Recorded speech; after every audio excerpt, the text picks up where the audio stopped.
Bueno, en esta clase vamos a empezar a ver un poco el modelo relacional. Repasemos un poquito lo que hemos visto en clases anteriores. Habíamos dicho que desde que alguien toma la iniciativa de informatizar una base de datos hasta que el sistema de base de datos está funcionando, o sea que la base de datos está operativa, hay un proceso de desarrollo de complejidad mediana grande, dependiendo de la complejidad del sistema que se quiere implementar.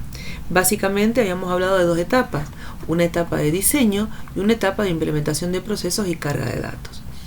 Dentro de la etapa de diseño habíamos visto que lo primero que hay que hacer es definir el universo del discurso, definir los alcances de la base de datos.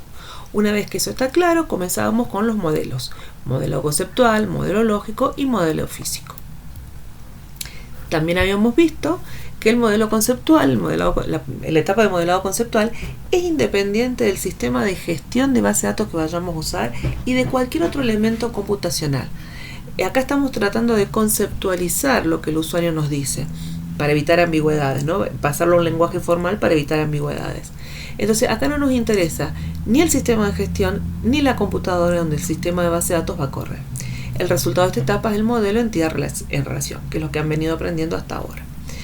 Pasada esa etapa, pasamos a la etapa de modelado lógico. Acá ya empieza a intervenir, debemos saber qué tipo de sistema de gestión de base de datos vamos a usar. En la actualidad, los sistemas de gestión para base de datos tradicionales están basados, la mayoría de ellos, en modelo relacional. Por lo tanto, el resultado del modelado lógico va a ser el modelo relacional. Bien, para entender un poquito, nos vamos a ubicar en contexto de qué pasaba cuando surge el modelo relacional. El modelo relacional fue propuesto por Edgar Codd en un paper de la ACM en el año 1970. Se llamaba, el título del paper es Un modelo relacional para datos de grandes bancos de datos compartidos. A ver, en el año 70 ni siquiera estaba masificado el uso del término base de datos. El término base de datos aparece por primera vez en un congreso a los fines de los 60, no recuerdo bien el año, pero todavía en los años 70 no existía el uso masivo del término base de datos. Se hablaba, para referirse a base de datos, se decía grandes bancos de datos compartidos, datos formateados y cosas por el estilo. Edgar Codd era un matemático que trabajaba en IBM. Y hasta ese momento, los sistemas de gestión de base de datos estaban basados en los modelos red y jerárquico. ¿Qué pasaba en esos modelos? Pasaba que la base de datos, los modelos, quedaban completamente atados, los programas de aplicación quedaban completamente atados a la representación física de los datos. Recuerden lo que vimos en la primera clase, ¿no? Cómo estaban formados, un sistema de base de datos, programa de aplicación y demás. Entonces, es como si yo le dijera, miren, para poder usar un auto tienen que saber construir el motor. Nadie manejaría, ¿no? Bueno, en ese momento los sistemas de gestión no los podía usar cualquier persona. En la actualidad, cualquiera puede usar, aunque no conozca mucho de base de datos, con que tenga en su cabeza el concepto de lo que es una tabla, puede llegar a usar, por ejemplo, Access, ¿sí? Pero bueno, en ese momento, cuando sale el modelo relacional, no, porque los programas de aplicación quedaban completamente atados a la representación física de los datos. Entonces, es como si yo le dijera, mire, para hacer un programa de liquidación de sueldos, resulta que almaceno los datos en una lista ordenada. Y ahora si cambio la lista ordenada por un rebalse, tengo que cambiar todos los programas de aplicación. Bueno, era lo que pasaba en ese momento con los sistemas de gestión. Entonces, lo que yo les he puesto acá, este es el abstract del paper y esto es cómo termina el paper, para que entiendan un poquito. Lo que decía, Codd trabajaba en IBM y en IBM se usaba un sistema jerárquico. Entonces, en el abstract, lo que decía Codd era, los futuros usuarios de grandes bancos de datos no deberían conocer cómo los datos están organizados en la máquina, la representación interna. Las actividades de los usuarios en las terminales y la mayoría de los programas de aplicación no deberían verse afectados cuando la representación interna de los datos cambia, y aun cuando algunos aspectos de la representación externa cambian. ¿Sí? O sea, en ese momento lo que pasaba con el sistema de gestión era eso, cambiaba la representación interna de los datos y cambiaban los programas, teníamos que actualizar todos los programas de aplicación. Bueno, y el paper termina, espero que este paper pueda contribuir a una mayor precisión en el trabajo sobre sistemas de datos formateados. Bueno, Paper muy inocente al decir esto porque ni siquiera él podía vislumbrar el efecto que iba a tener este paper. Produjo un quiebre realmente en lo que hasta ese momento había en tecnología de base de datos. Bueno, lo que les decía, Edward Codd entonces trabajaba en la IBM. En principio acaparó gran atención en la comunidad de base de datos. ¿Por qué? Porque el modelo relacional es muy simple y muy potente en cuanto a lo que puede representar. Las bases teóricas no son simples. Codd era matemático. Usa como base teórica teoría de conjunto y lógica de predicados de primer orden. Pero fíjense que aunque haya alguien que no conozca lo que es la lógica de predicados de primer orden, puede usar el modelo relacional. Lo mismo. ¿Cuál era el objetivo de Codd? El objetivo era que se pudiera manipular los datos almacenados en la base de datos sin tener conocimiento cómo están guardados físicamente los datos, ¿sí?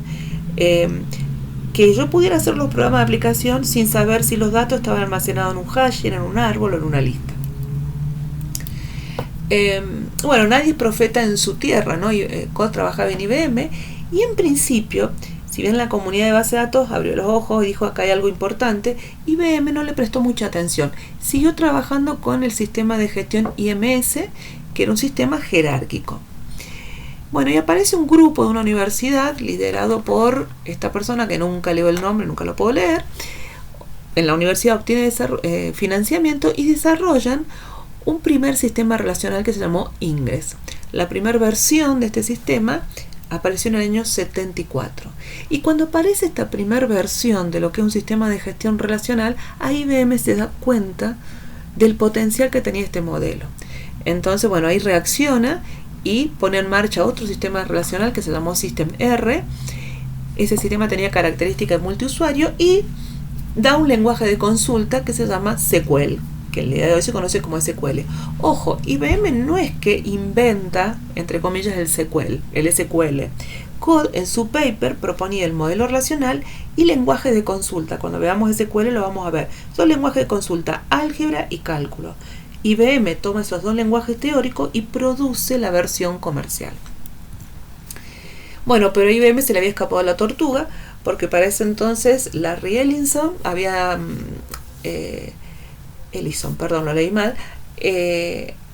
visto el potencial que tenía ese paper de Codd y había ya generado un nuevo producto y una empresa que hasta el día de hoy se conoce con el nombre de Oracle.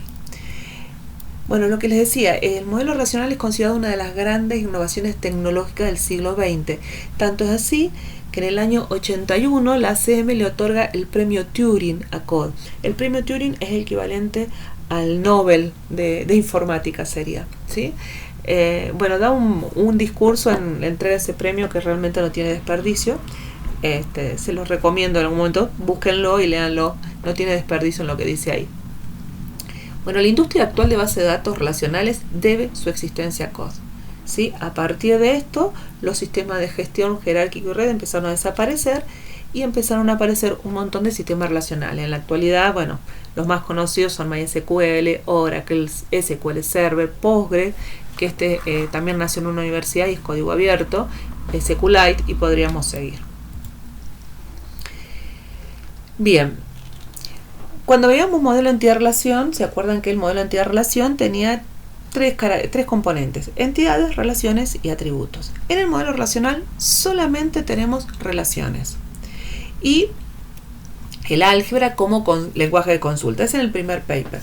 Posteriormente, Codd presenta otro lenguaje de consulta que es cálculo relacional, que sí está basado en lógica de predicado de primer orden.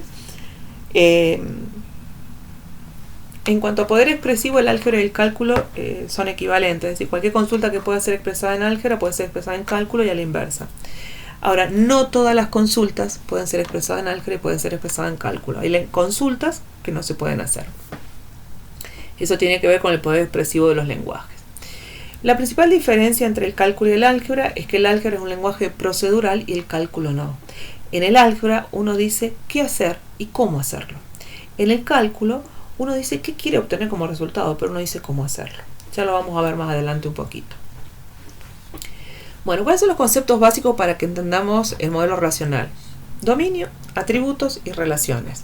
Muchas de estas cosas las hemos visto ya con el modelo entidad-relación y no hay gran diferencia en eso. Habíamos visto que una base de datos era un conjunto de datos relacionados, por lo tanto, en una base de datos lo que tenemos es una colección de información. En el modelo de entidad-relación se recuerdan que los datos los modelizamos como atributos, y la información la modelizamos o asociando varios atributos a una misma entidad o poniendo relaciones entre entidades. Bien, en el modelo relacional los datos también los vamos a modelizar con atributos, pero la información solamente se modeliza con relaciones. Bueno, empecemos a ver atributo y dominio. La definición son casi, entre comillas, idénticas a la de la entidad-relación, salvo, por ejemplo, en la definición de dominios. ¿Qué va a considerar un dominio? ¿Qué se va a considerar un dominio del modelo relacional? Va a ser cualquier conjunto de valores atómicos. ¿Y qué significa atómico? Que es indivisible y se trabaja como una unidad. Ya cuando veamos unos ejemplos vamos a entrar un poco más en detalle en esto, porque en realidad que el dominio sea o no sea atómico depende de los programas de aplicación. Ya lo vamos a ver. Y los atributos, al igual que en el modelo entidad-relación, en el modelo relacional nos van a modelizar datos. Un atributo se modeliza especificando el nombre y el dominio. El nombre me da el significado del dato modelizado y el dominio el conjunto de valores permitidos. Bueno, acá hay un ejemplo que ya lo hemos trabajado en clases anteriores, ¿no? Queremos en una base de datos registrar información sobre materias que han regularizado los alumnos. Bueno, ustedes en esto ya tienen bastante práctica a partir de los modelos que han hecho en los prácticos anteriores. Entonces, a partir de acá, distinguimos los datos, le damos nombre y le damos dominio. Esta es la forma de modelizar los datos. En el caso de ustedes, no van a trabajar para obtener el modelo relacional con esto, sino que lo van a hacer a partir de la entidad-relación, ¿sí? Bueno, ¿qué va a ser una relación? Un esquema de relación. Va a ser un conjunto de atributos, ¿sí? Y acá hay diferencia con lo que veíamos en el modelo entidad-relación. En el entidad-relación, una relación se definía como un subconjunto del producto cartesiano. En el modelo relacional, una relación se define como un conjunto de atributos. Obviamente ambas definiciones son equivalentes. La definición de producto cartesiano se conoce con el nombre de notación no nombrada y la de conjunto de atributos como notación nombrada, ¿sí? Visión nombrada y no nombrada. En los libros de base de datos lo van a encontrar así, que les abran por ahí relación definida bajo la visión nombrada y los ponen como conjunto de atributos, relación definida bajo visión no nombrada y lo ponen como subconjunto de un producto cartesiano. No vamos a entrar en detalle por qué una y por qué otra, pero bueno, en el modelo relacional se define el esquema de una relación como un conjunto de atributos. ¿Qué va a ser la instancia? Conjunto de elementos que conforman la relación en un instante dado. Cada elemento de la instancia se llama nupla o tupla, ¿sí? Los dos nombres son válidos. Entonces, si estos fueran mis datos, yo puedo relacionar todos esos datos para obtener la información de materia, código, nombre, crédito horario semanal, cuatrimestre que se dicta, modelizo con estos atributos y armo una relación que se llame materias, donde tengo el atributo mcod, mnombre, el m crédito horario semanal y el m cuatrimestre. Y acá tengo el dominio de estos atributos. Esto es un esquema de relación. ¿Cómo van a llegar ustedes a estos esquemas de relación? A través del modelo entidad-relación. Bien, entonces tenemos lo que es el esquema y la instancia es el conjunto de nuplas que conforman esa relación en un instante dado de tiempo. Por ejemplo, esto sería una instancia posible de esta relación. La instancia se visualiza a partir de tablas, por eso es muy común escuchar hablar de tablas en lugar de relaciones cuando se habla del modelo relacional. Nosotros vamos a tratar en la medida de lo posible de referirnos a esquemas de instancia, porque cuando no diferenciamos esas cosas y llegamos a SQL, por ahí nos podemos confundir. Esquema es la definición de la relación con todas sus restricciones e instancias son las nuplas que conforman el esquema.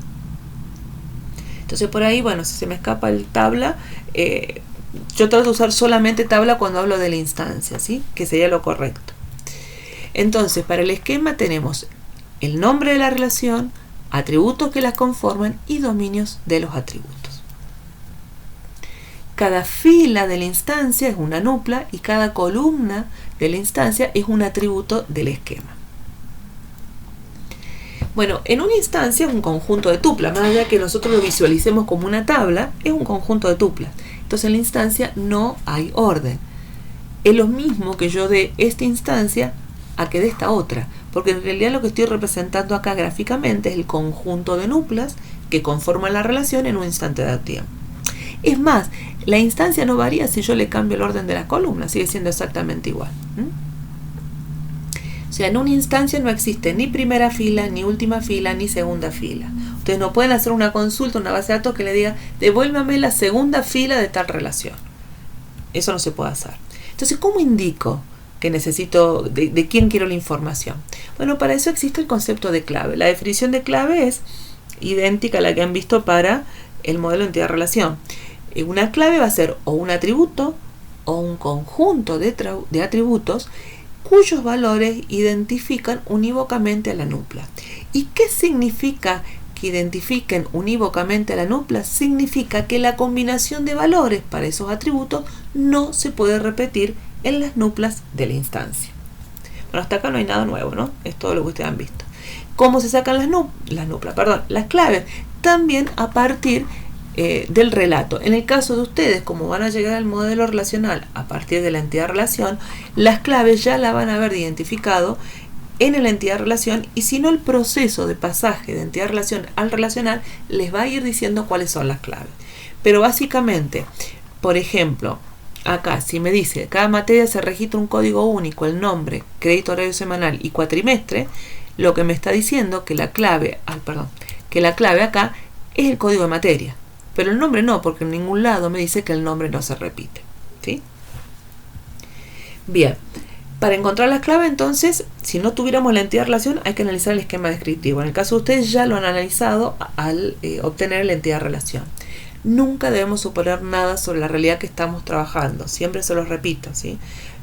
Justamente ustedes están modelando para evitar ambigüedades. Cuando surge una ambigüedad, hay que ir y preguntarle al usuario.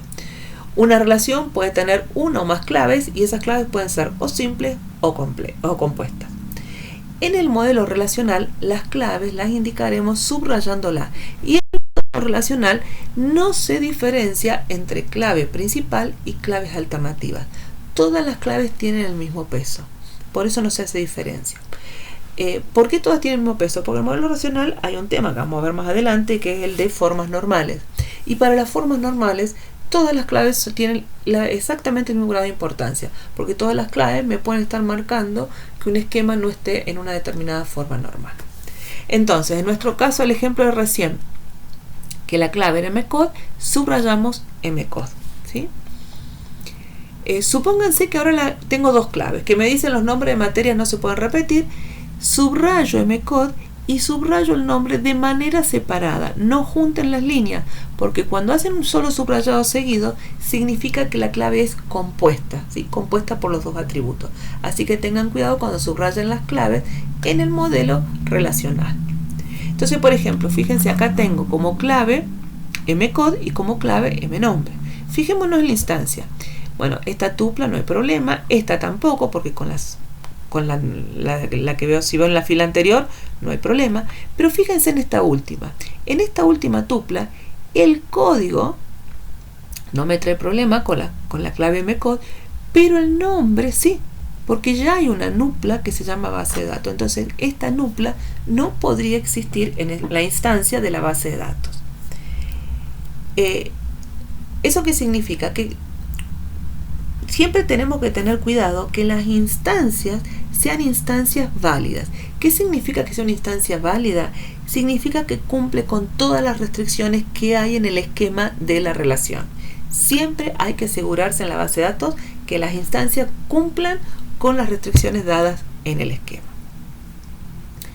Bien, hasta acá hemos hablado de relaciones nada más. El esquema de relación como conjunto de atributos, la instancia de relación como conjunto de nuplas, lo que es el concepto de clave que me permite identificar las nuplas de una relación. ¿Qué va a ser una base de datos relacional? La base de datos relacional va a ser un conjunto de relaciones que representa una realidad dada. Por lo tanto, si un conjunto de relaciones, voy a hablar de esquema de base de datos y de instancia de base de datos. El esquema de la base de datos relacional va a ser un conjunto de esquemas de relaciones que conforman la base de datos. bueno, porque esta notación con letras griegas tiene que ver con lo que proponía Code en su paper. Entonces voy a tener un conjunto R1, R2, Rn de esquema de relación que me conforman el esquema RO de base de datos. ¿Y qué son estos esquemas? Conjuntos de atributos.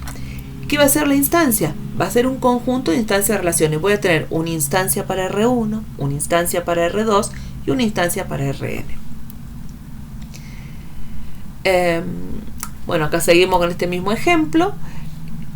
Ustedes van a llegar, ¿qué vamos a hacer en la materia?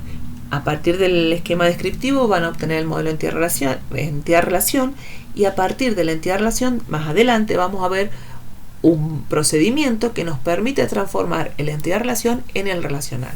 En ese caso, para esa realidad van a llegar, ahora se los doy porque no sabemos ese proceso, pero van a llegar a una base de datos cuyo esquema va a estar formado por 3 esquemas de relación: una relación materia, una relación alumnos y una relación regulares. La relación materia tiene información de materia, código, nombre, crédito, horario semanal y cuatrimestre. Fíjense que esta relación tiene 2 claves, una clave que es mcode y una clave que es mnombre. La relación alumnos, donde tenemos el número de alumnos, nombre y dirección, y acá hay una sola clave. Los que están acá son los dominios de atributos. Y la relación regulares, donde tengo el código de la materia que regularizó el alumno, el número de alumno que regularizó la materia y la fecha. Un clásico, cada vez que estoy grabando, la perrita que ladra. Bueno, ¿qué va a ser una instancia de la base de datos? Bueno, voy a tener una instancia para materias, una instancia para alumnos y una instancia para regulares. O sea que la instancia de base de datos está formada por 3 instancias de relación y el esquema de la base de datos está formado por 3 esquemas de relación. Fíjense acá en regulares. Regulares no he marcado la clave todavía. ¿Cuál sería la clave? El código de materia no va a ser, porque una misma materia puede ser regularizada por varios alumnos. Fíjense, la materia 10 es regularizado por el alumno 100 y el 300. El número de alumnos tampoco, porque un alumno puede regularizar más de una materia. La materia 10, perdón, el alumno 100 regularizó la materia 10 y el alumno 100 regularizó la materia 20. Lo que nunca me puede pasar es que tenga registrado que el mismo alumno me regularice la materia 2 veces. Esto si solamente mantengo los regulares actuales, ¿no? Acá tenemos todo el lío que si pierde la regularidad y demás. Pero supongamos que solo mantenemos acá los alumnos que tienen materias regularizadas en la actualidad. No mantenemos historia. La clave en este caso va a ser una clave compuesta formada por el código de materia y el número de alumnos. Por eso la subrayo completa. Una aclaración con respecto a la clave. En el modelo entidad-relación podíamos tener entidades sin clave. En el modelo relacional no pueden existir relaciones sin clave. Sí o sí, todas las relaciones van a tener una clave. Bien, volviendo al tema de los atómicos. Fíjense, fechas, ¿es o no es atómico? Y depende de lo que quieran hacer los programas de aplicación con la fecha. Si todos los programas de aplicación acceden a la fecha completa, es atómico. Basta con que exista un programa de aplicación que necesite acceder al año para que este atributo deje de ser atómico. El tema de que sea atómico o no es bastante intuitivo. Si yo sé que hay programas que van a necesitar acceder al año, no hubiera puesto fecha, hubiera puesto en lugar de fecha 3 atributos: día, mes y año.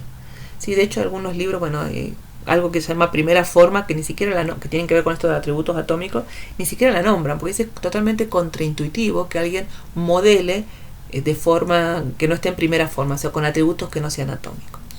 Hay casos en los que claramente el atributo no va a ser atómico. Por ejemplo, si en lugar de hacer esto yo hubiera puesto todas las materias regularizadas por el alumno 100, esto, acá en vez de hubiera puesto materias, el conjunto de materias, esto ahí sería claramente no atómico. Pero hay otros atributos, como puede ser la fecha, bueno, no se me ocurre otro más ahora, hay un montón, pero en este momento no se me ocurre, que el hecho que sea o no sea atómico depende de lo que yo quiera hacer con ese atributo, ¿sí?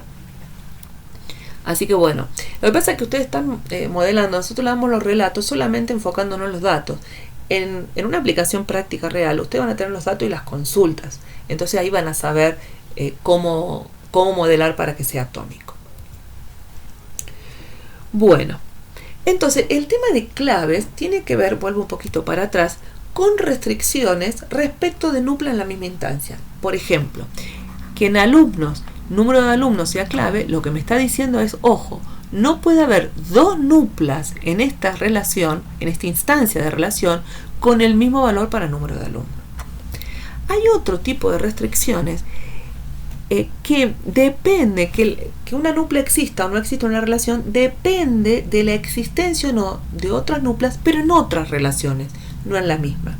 Esas restricciones se conocen con el nombre de claves foráneas o foreign key, la vamos a denotar nosotros con FK, por las siglas en inglés. Se conoce con el nombre de restricción de integridad referencial. ¿Por qué? Porque voy a tratar de mantener integridad cuando hay referencia entre distintas instancias de las relaciones. A ver, con un ejemplo se va a ver más claro. Volvamos a nuestro ejemplo de alumnos regulares. Teníamos como esquema una relación materia, una relación alumno, una relación regulares. Y como instancia, una instancia para materia, una instancia para alumno y una instancia para regulares. Si nos fijamos, acá hemos registrado que la materia 70 la regularizó el alumno 300. Pero resulta que la materia 70 no existe como materia. Entonces estoy perdiendo integridad. Estoy registrando que un alumno regulariza una materia que en realidad no existe. De igual manera, acá estoy registrando que la materia 20 la ha regularizado el alumno número 800. Pero si me fijo acá, no hay ningún alumno cuyo número sea 800. O sea, estoy registrando un alumno que no existe. Estoy registrando como regular un alumno que no existe. Eso no debería pasar. Y eso lo indico. O sea, yo no debería permitir que en la instancia de regulares se registre una materia que no existe o un alumno que no existe. ¿Cómo vamos a denotar eso? Con la foreign key. Vamos a decir, dentro del esquema de regulares, que tengo una foreign key mcode. O sea, lo que estoy diciendo es, ojo, mcode tiene una clave foránea, viene una clave foránea, y pongo una flechita diciendo a qué materia, qué atributo. Lo que estoy diciendo es, mcode queda ligado al atributo mcode de materias. Y número de alumno de esta relación, con el FK estoy diciendo eso, ¿no? El número de alumno de esta relación queda ligado a la número de alumno, perdón, este me está mal, al número de alumno de la relación alumnos. Acá hay una de más, ¿sí? Cuando yo pongo esto, estoy diciendo que esto no puede ocurrir. Y recuerden ustedes que hablábamos de instancia válida. Esto no sería una instancia válida de esta relación y por lo tanto no sería una instancia válida de la base de datos. Es decir, que debemos controlar cuando se hacen inserciones y también cuando se hacen eliminaciones, ya lo vamos a ver más adelante, que todas las restricciones se mantengan. En el caso de una relación, que se mantengan las claves, o sea que no haya dos nuplas con igual valor para las claves, pero además, si hay restricciones de integridad referencial, si hay foreign key, me tengo que fijar que a lo que hace referencia el valor exista. Por ejemplo, al haber insertado esto, yo debería haberme fijado que este alumno ya está en la instancia de alumno. Y al hacer la inserción de esta nupla, yo debería haberme fijado que esta materia ya estaba en la instancia de materia. En caso de que no, no debo permitir la inserción porque si no caigo en esto, en una instancia que no es válida. Bien, la foreign key, ¿cómo se encuentran? Se encuentran durante el proceso de modelado. Lo vamos a ver cuando veamos cómo se pasa de la entidad relacional al relacional. Ahí vamos a ir detectando la foreign key. Y como les decía, establece otra restricción que hay que tener en cuenta para decir si una instancia es o no válida. La principal diferencia entre clave y foreign key es que para analizar una clave miro nuplas en la misma relación y para analizar foreign key miro nuplas en otra relación. Bien, ¿cómo vamos a obtener el modelo relacional?